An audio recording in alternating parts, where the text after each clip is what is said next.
सब करे कि दुख में सुमिरन सब करे और सुख में करे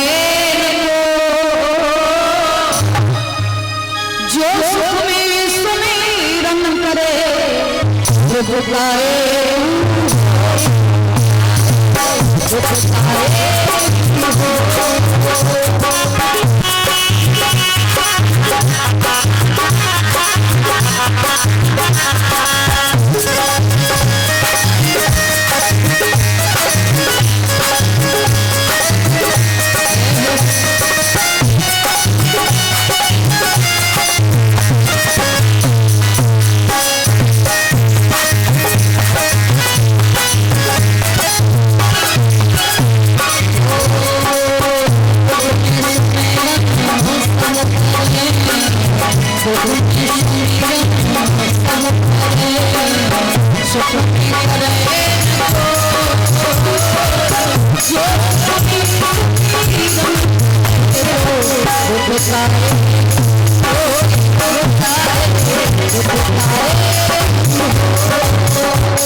दुख में सुमिरन सब करे सुख में करे न को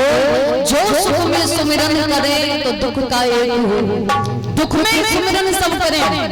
व्यक्ति भगवान को कब बुलाता है जब व्यक्ति के पास दुख होता है कष्ट होता है आपत्ति होती है तब हर व्यक्ति भगवान को पुकारता है कि प्रभु मेरा ये काम बिगड़ गया क्यों बिगड़ गया मेरे साथ में ऐसा क्यों हो गया। एक बात बता दें इस सांसारिक जीवन में